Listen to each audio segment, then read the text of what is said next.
আসসালামু আলাইকুম। সুরভি কিচেনের পক্ষ থেকে আপনাদের সবাইকে জানাচ্ছি স্বাগতম।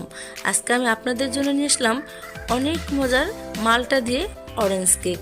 এই কেকটি আপনারা বাচ্চাদের টিফিনে কিংবা বিকেলে চায়ের সাথেও খেতে পারেন। আমার বাসায় কিন্তু এই কেকটা খুবই জনপ্রিয়, আর এই কেকটা কিন্তু খেতে কিন্তু অসম্ভব মজা। এই কেকটা আমি আজকে একটা মাল্টা দিয়ে করেছি, আর এই কেকটা দেখেন কতটা সুন্দর হয়েছে, যেমন নরম তেমন খেতেও কিন্তু অনেক মজা। আশা করি আপনারা বাসায় এই কেকটা বানিয়ে খেয়ে কেমন হয়েছে আমাকে কমেন্ট করে জানাবেন। তাহলে চলে যাই আমাদের মূল ভিডিওতে। এখন আমি এখানে একটা পাত্র নিয়েছি। পাত্রতে আমি নর্মাল আমার বাচ্চার লেখালেখির খাতার কাগজ বিছিয়ে এই মূলটা আমি প্রস্তুত করে নিলাম।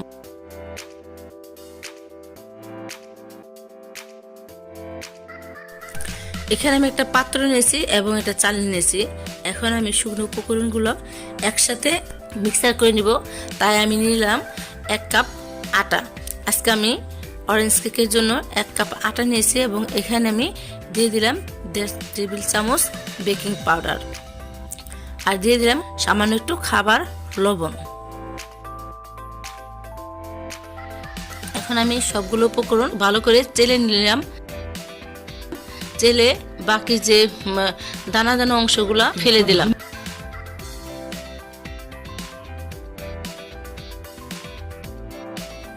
এখন আমি একটা হ্যান্ড বিটারের সাহায্যে সবগুলো শুকনো উপকরণ মিক্সার করে নেব।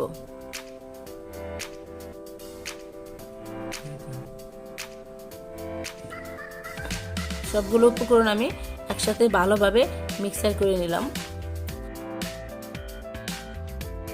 এখন আমি এগুলো এক সাইডে রেখে দিলাম।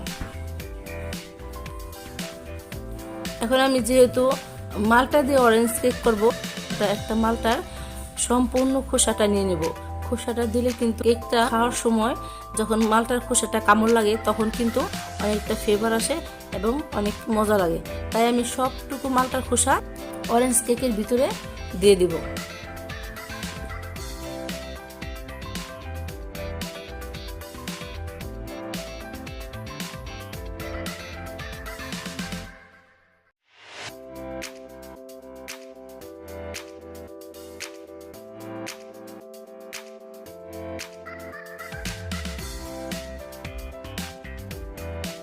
তাই আমি যে মালটার সবটুকু খোসা নিয়ে নিলাম। আপনারাও কিন্তু খোসাটা ফেলে দিবেন না। এখন আমি মালটার জুসটা করে নিব, আর সবটুকু মালটার জুস আমি একটা মালটার সম্পূর্ণ জুসটা কিন্তু কেকের ভিতরে দিয়ে দিব। এই যে আমার সবটুকু জুস হয়ে গেছে, আমার এতটুকু জুস হয়েছে। এখন আমি এই পাত্রটা এক সাইডে রেখে দিলাম। এখন আমি একটা পাত্র নিয়েছি। এখানে আমি আজকে 3টি ডিমের অরেঞ্জ কেক করব, তাই আমি 3টা ডিম নিয়েছি। এই ডিমগুলো কিন্তু আমি 2 ঘন্টা আগে ফ্রিজ থেকে বের করে রেখেছিলাম। এবং আমি এখানে দিয়ে দিব 1 কাপ চিনি। আর চিনিটা আমি একটা হ্যান্ড বিটারের সাহায্যে ভালো করে মিক্সার করে নিব। এতে করে কিন্তু ইলেকট্রনিক্স বিটারে প্রেসার পড়ে না এবং বিটারটা কিন্তু অনেক ভালো থাকে, সহজে নষ্ট হয় না। তাই আমি এখানে আগে চিনিটা গলিয়ে তারপর আমি কেকটা ফর্ম করব। আপনারা কেউ চাইলে পরে হ্যান্ড বিটারের সাহায্যে কিন্তু কেকটা করতে পারেন। আমি চিনিটা গলিয়ে নিয়েছি। এখন আমি ইলেকট্রনিক্স বিটারটা ইউজ করে আমি ফর্ম করে নিব। ফর্ম করার সময় কিন্তু ফুল স্পিডে কখনো ফর্ম করবেন না। আমি মিডিয়াম স্পিডে ফর্ম করে নেব।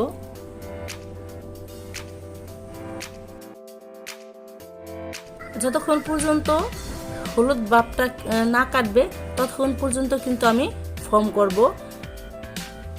সাদা টাইপের হয়ে গেলে আমি ফর্ম করা রেখে দেব। এখন আমার এখানে দেখেন ফর্ম করা হয়ে গেছে।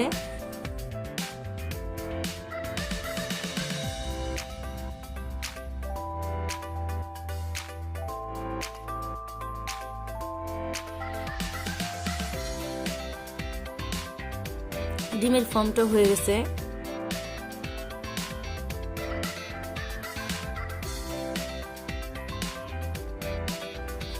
আমি কিন্তু আগে কিন্তু তেল দিইনি, যে আমি পরে কিন্তু তেল দিয়ে দিছি।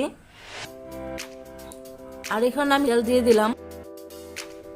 এই তেল দেওয়ার পরে কিন্তু অনেক সময় বিট করা যাবে না, একদম লো স্পিডে 20 থেকে 30 সেকেন্ডের মতো বিট করতে হবে। এখন যে আমি শুকনো উপকরণগুলা চেলে রেখেছিলাম সেই উপকরণগুলা মিক্সার করব। এখানে আমি কিন্তু 3 ধাপে কিন্তু শুকনো উপকরণগুলা দিব, একত্রে কিন্তু শুকনো উপকরণগুলা দেওয়া যাবে না। আর কেকে কিন্তু মূল বিষয় কিন্তু মিক্সারের সময় এখানে কিন্তু কোনো তাড়াহুড়া করে মিক্সার করা যাবে না, খুব আলতো হাতে মিক্সার করতে হবে। আমি ভিডিওটা বড় হওয়ার যাওয়ার কারণে দ্রুত ভিডিও দেখাচ্ছি।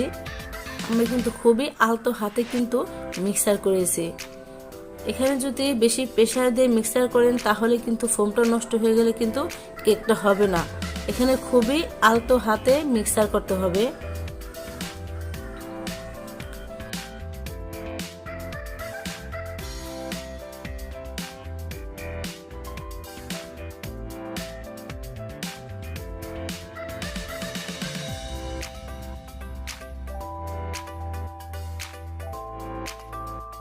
এখন আমি দিয়ে দিব মালটার যে জুসটা রেখেছিলাম খোসা সহকারে, সেই মালটার জুসটা মিক্সার করার পরে এখন আমি দিয়ে দিব, যেহেতু আমি অরেঞ্জ কেক করব তাই অরেঞ্জ ফ্লেভার 1 মুখার মতো দিয়ে দিলাম।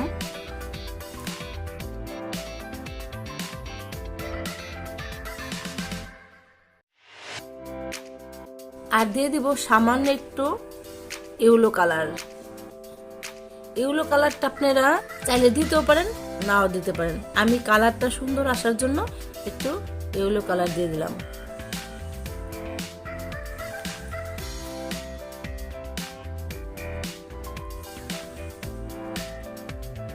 এখন আমি যে প্রথমে যে পাত্রটা রেডি করে রেখেছিলাম সেই পাত্রে আমি কেকের ব্যাটারটা ঢেলে দিলাম।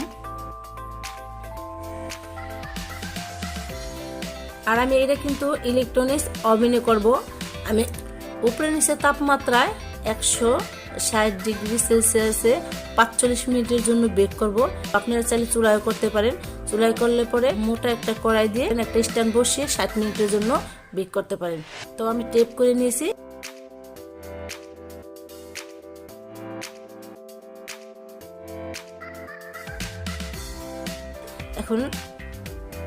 এখন দেখেন এই যে আমার কেকটা হয়ে গেছে, দেখেন কতটা সুন্দর হয়েছে। এখন কিন্তু গরম, তো আমি হাত দিয়ে ধরতে পারতেছি না। দেখেন কতটা গরম আর কতটা সুন্দর হয়েছে, আর এত সুন্দর একটা গ্রান ছিল। এখন আমি এই কেকটা যেন শক্ত না হয়ে যায় সেই কারণে একটা কাগজ মুড়িয়ে ভালো করে রেখে দেব যতক্ষণ পর্যন্ত ঠান্ডা না হবে। আর এভাবে রেখে দিলে কিন্তু কেকটা নরম থাকে।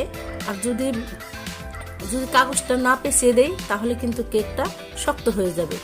আর এভাবে আমি যতক্ষণ পর্যন্ত ঠান্ডা না হবে ততক্ষণ পর্যন্ত রেখে দেব। তো এই যে কেকটা আমার ঠান্ডা হওয়ার পরে দেখেন আমি কাগজটা সরিয়ে নিতেছি। কতটা সুন্দর হয়েছে, কতটা সুন্দর হয়েছে দেখেন, আর কতটা নরম, আর খেতে তো অসম্ভব মজার ছিল। দেখেন কেটে নিলাম এই যে। আর আমার চাকুটা কিন্তু ছোট ছিল, কাটতে আমার খুবই অসুবিধা হয়েছিল। এই যে আমি এখানে 12 পিস করেছিলাম, আপনারা চাইলে আরো পিস বেশি করতে পারেন। তো আমি এখানে 14 পিস করেছিলাম, আর এখানে আমি 12 পিস নিয়েছি কেটে। আমার কেকটা 14 পিস হয়েছিল।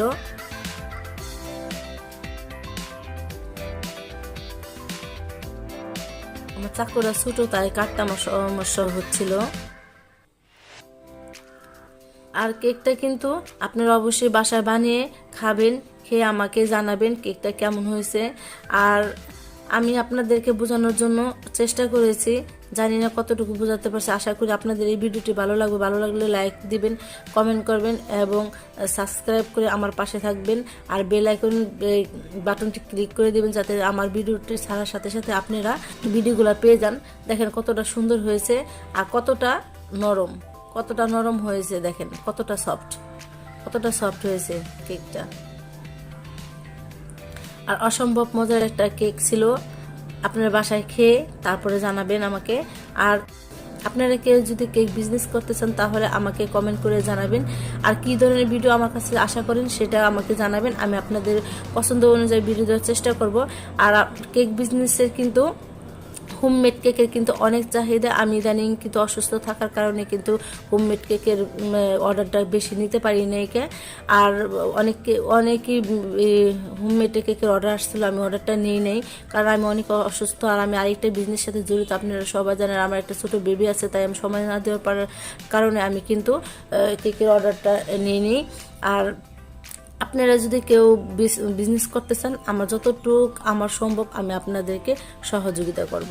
আশা করি আমার এই ভিডিওটি আজকে ভালো লাগবে। ভালো লাগলে একটা লাইক কমেন্ট শেয়ার করবেন এবং আমার পাশে থাকবেন, আমার ফ্যামিলির একজন হয়ে যাবেন। আসসালামু আলাইকুম।